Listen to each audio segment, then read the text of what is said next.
Hello, my name is Barbara Allen and welcome to Born to Win.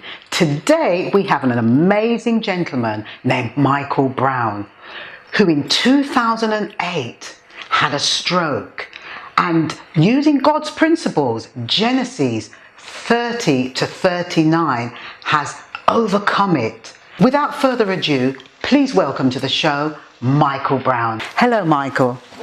Hi, how you doing? I'm fine, thank you. How are you?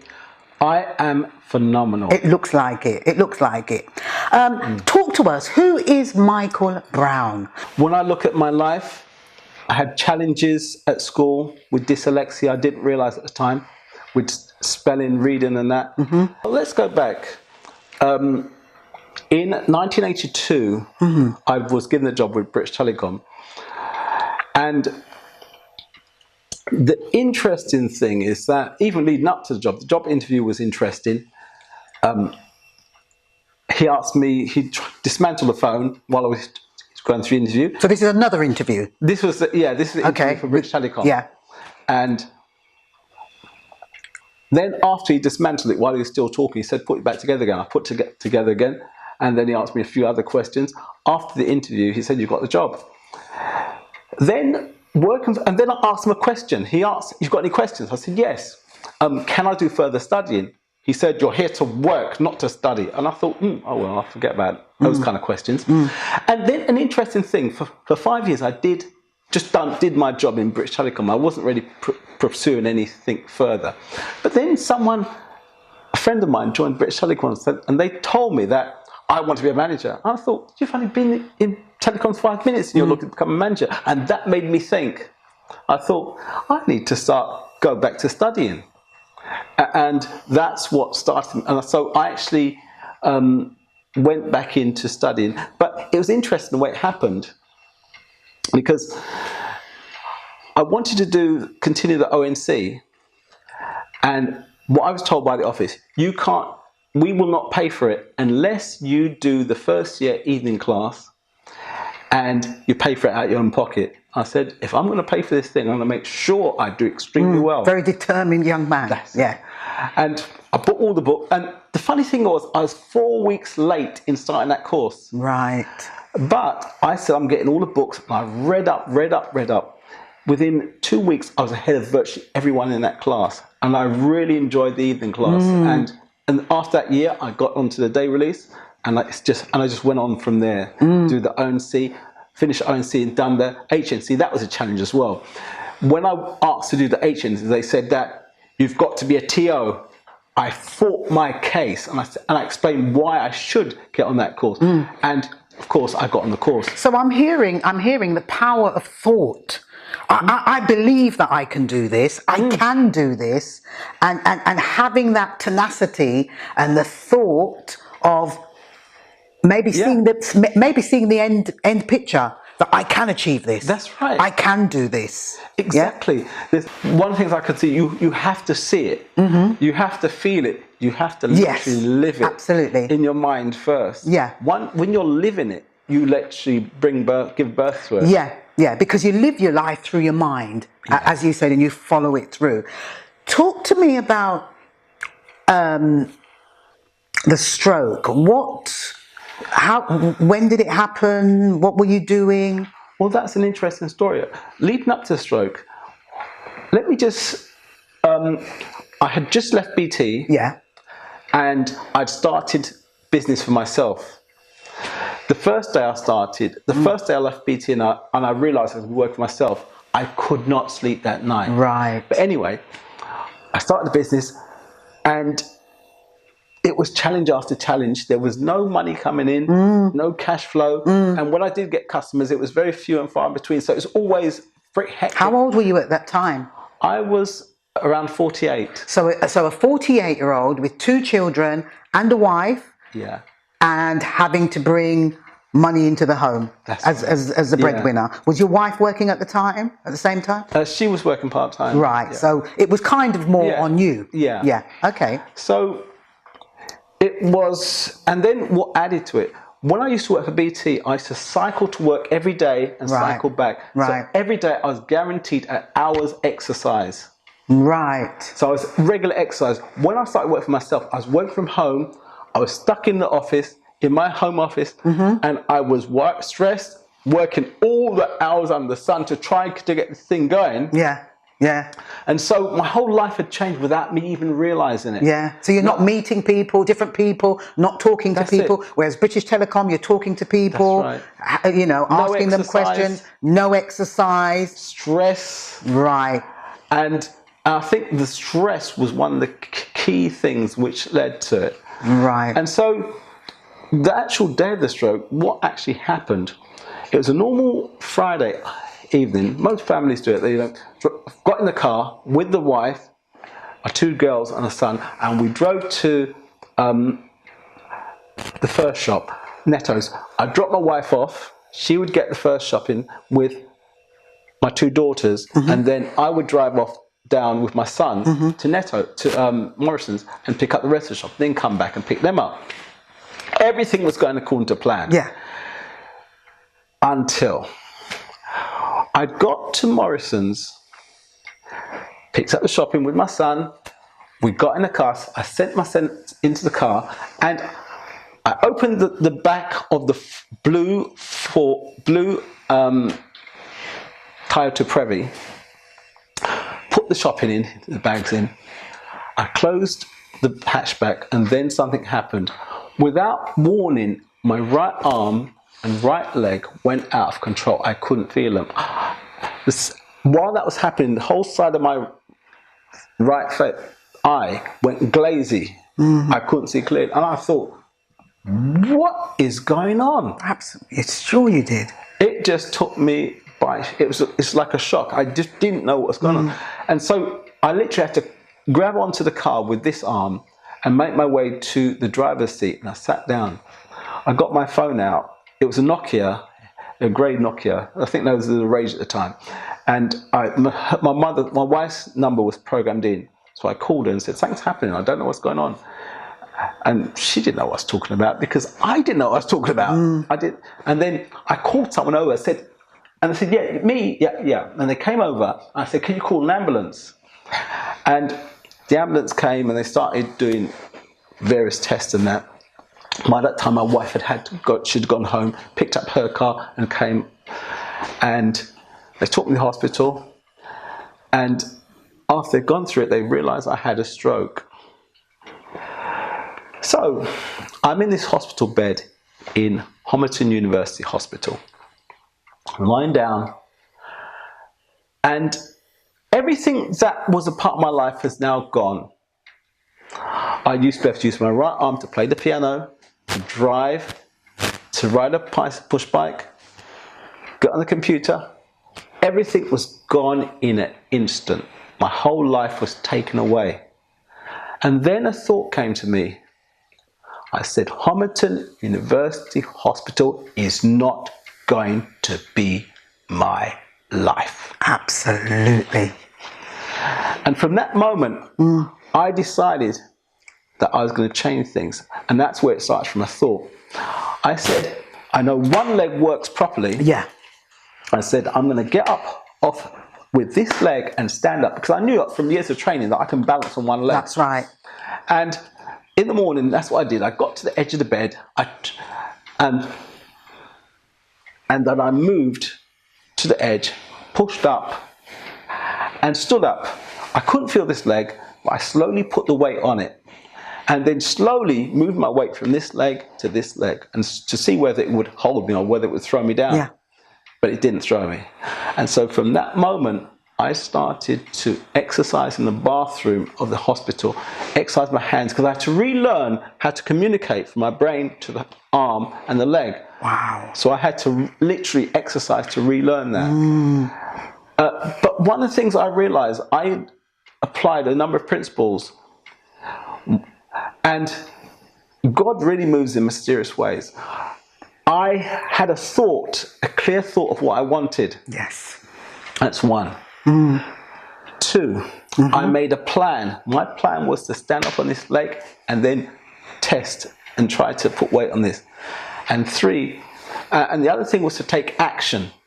And I took action, and that's what brought me back, because I believed that I was going to walk again, and then I continued to move in that, exercising every day. So once again, it's going back to that thought, seeing yourself walking, seeing yourself doing the things that you used to do. So in some cases, it can be mind over matter.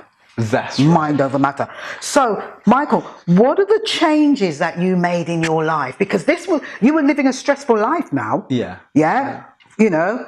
So what are these? Because you had to make changes. So what were these changes that you made? Well, there's an interesting thing. I was told I'd be on aspirins for the rest of my life, and the change came one particular day. I went to the hospital, and they had me waiting, so they could test me. And I thought this was a self-fulfilling prophecy, because all they're going to do, they're going to keep me there so long, and literally I'm going to end up getting worse. And I thought to myself, no, I'm going to throw away the aspirins eventually, and what I'm going to do, I'm going to eat healthy, get rid of the stress, live a stress-free life, and enjoy more of nature. And that's what I did. When you talk about eat healthy, so what was you eating before you had the stroke? Before the stroke, I was eating all kind of stuff, but I moved over to a fibre-based diet. Right. Mostly fibres. Right. And so that's about cleaning out your intestines, and so wholemeal bread, lots of fruit, vegetables, lots of water. That's right. Nuts, things like that. Yeah. Exactly. And so, because what we put in is what comes out. Absolutely. You know, we are what we eat. Yes. You know, whatever goes in here is what comes out. Yeah. And I think also for the viewers, eating unhealthy food, lots of sweets, lots of sugars, lots of fatty food, it actually does, you know, it's scientifically proved that it clogs up the brain. It's actually toxics in your brain. And I know people that have fasted for a few days, and they're able to think better. That's right. And they're able to communicate with people better, and less headaches. And that's one of the things I do regularly. I fast. It's an interesting book by a fellow named Franklin Hall, which I studied, about fasting. It tells you the correct way to fast and the correct way to break fast. But fasting is one of the things, and meditation. Those are two things which I practice on a regular basis. In the Bible, David says he meditates on the law of the Lord day and night. Absolutely. And that was a key in that. He meditates day and night. And when you look at people who meditate, they meditate in the morning and at night. First thing in the morning and last thing at night. And so those are practical things which actually change. People who are very successful, they meditate day and night, in the morning and the night. So it's about living healthier. There's an interesting, and that's what got me, and that's one of the things that got me to writing. The interesting what really started me. I used to run a website where I'd post words of encouragement every single day. Right. Whether I felt like writing it or not, I would write up the article and then post it. And that's what I do, is consistently on a daily basis, write a scripture, give a topic, and talk about that. And I'd post that. So did that actually lead you to writing your book called The Power of Thoughts? The interesting thing was, what led into that, I continued down that on a regular basis. And after a period of time, I had a lot of material. And then a thought came to me one particular day, I fancy writing a book. This was about 12 o'clock at night. And the thought came, I want to write a book. So a thought just said, compile all the articles that you've been writing and put them in a book. And within 3 hours, I'd compiled everything as an ebook. The following year, I did some research, and I made it into a proper book, and that's that book there. For those, can you talk to us about? I've actually read it, and it's absolutely amazing. The Power of Thoughts, and it's a very inspirational book. Can you actually tell the audience how to get your book? To get a copy of that book, just remember my name, M.G.A. Brown, and go on the internet and just type in mgabrown.com, mgabrown.com, and that'll bring up. So Michael, what would you leave our audience for what you went through, and for people that have had a stroke, what would you leave the audience with? Well, I would say it's important what we think, because what we're thinking is literally creating our lives. If I'm thinking I'm having a terrible day, that's what I'm creating. You will have a terrible day. Exactly. Because you've told the universe, you've told the world, you've told God that you're having a bad day. That's so right. you've pulled it to you. Yeah. Because one thing I sense that we are co-creators. We are creators, and whatever comes out our mouth and our mind, we are literally creating that. And that's why it's important to think on, as the book of Philippians says, think on things that are lovely, think on things which are pure, because what you're thinking on, you're creating that. And absolutely. so create the life that you want by virtue of what you think. And I think also, there's a saying, and I actually do believe this saying, that people are where they are because of the choices that they've made, but it's also the thought as well. Yeah, definitely. Because the two go hand in hand. Yeah, there's an interesting book that I studied by Napoleon Hill, Think and Grow Rich, and also his first book, Law of Success. Law of Success was a book that's 3,000 pages long, and it was a research of 500 self-made millionaires over 20 years. And that was it. And from that book, there were 16 principles which Napoleon Hill found, which brings people success in life. And one of them starts from being very definite about what you want, definite chief aim, being very clear about what you want. And there's another interesting research by Einstein and Thomas Edison around this turn of the century, and they found that our brains are transmitters of thoughts. Absolutely. So it's about think it, and you will receive it.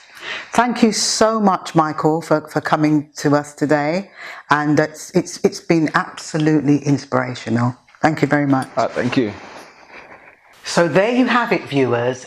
You've heard what Michael has said. There's power in thought. Thought is actually very, very powerful. See it and you can receive it. If you do want to buy Michael Brown's book, please go to mgabrown.com and order the book.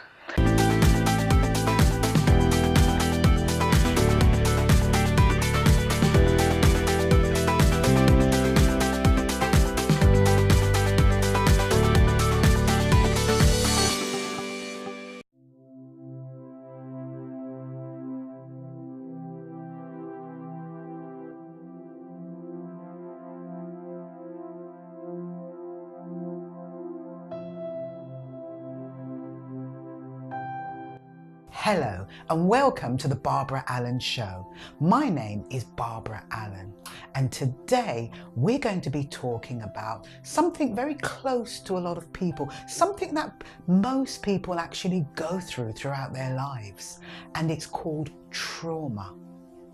What is trauma?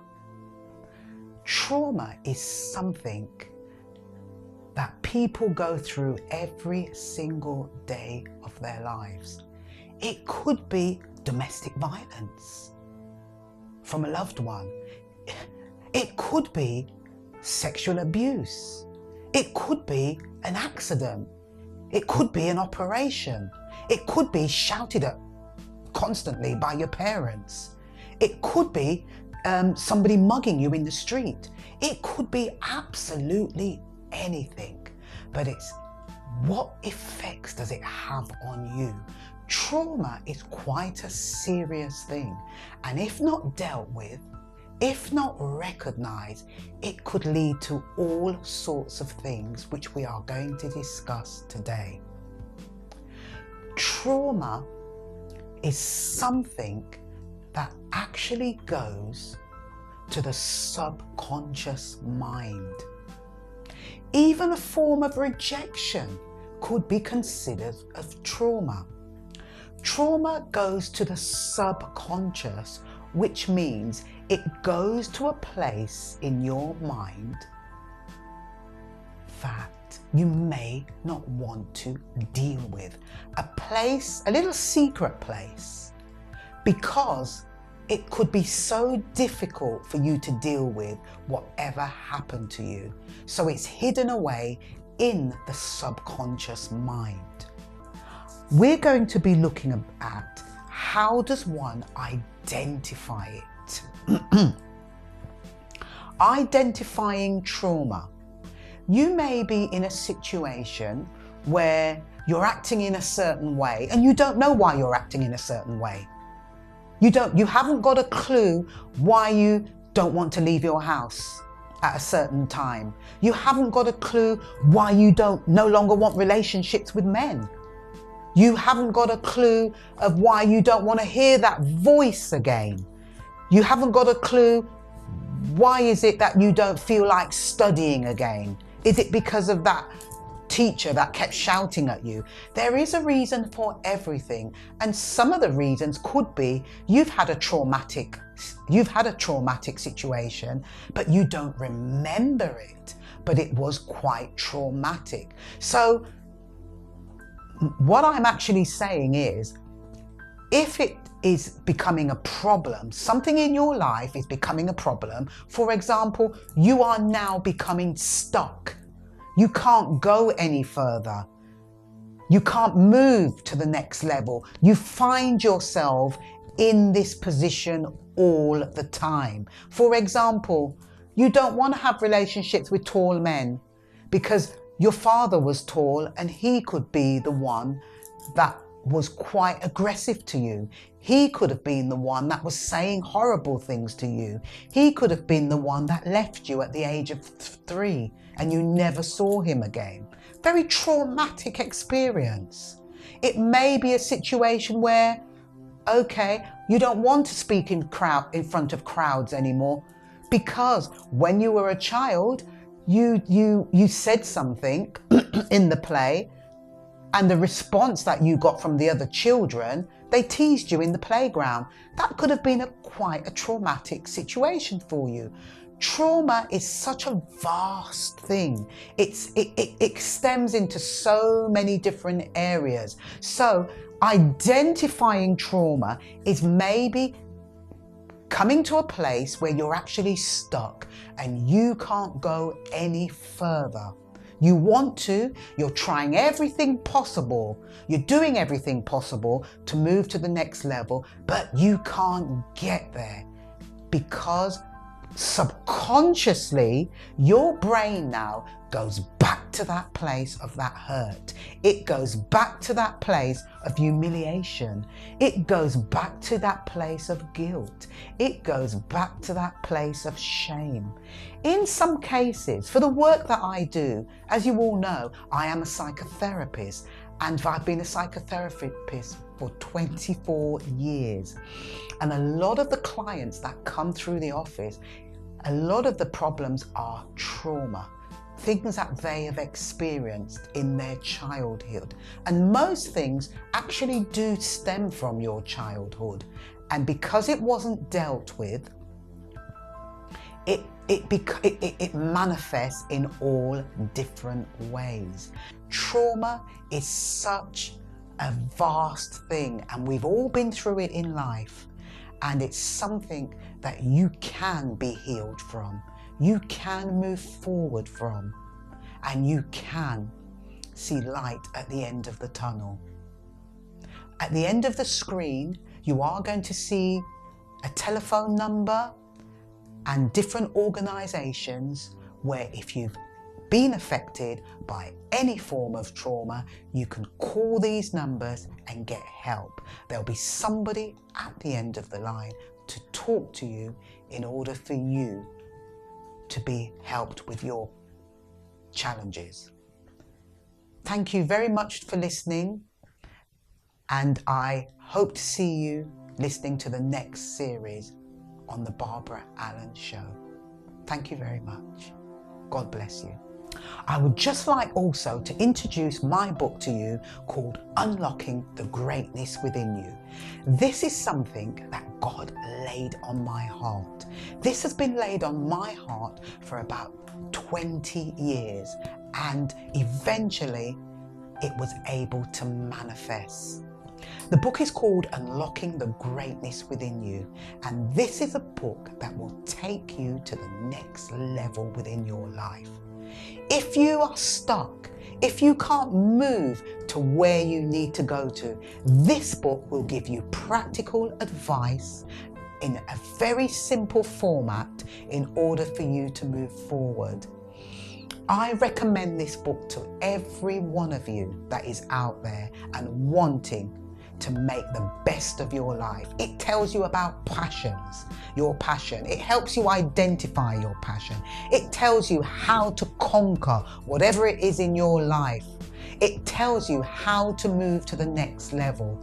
In order for you to download this book, you go to barbaraallen.co. You download it. For the first 50 people that download this book, you'll get a free copy. In order for a hard copy to be sent to you, please telephone 07904 973377. There'll be somebody at the end of the line in order to take your call and send you a book within 3 days. Thank you for listening, and bless you, and hope to see you on the Barbara Allen Show next week. Bye for now.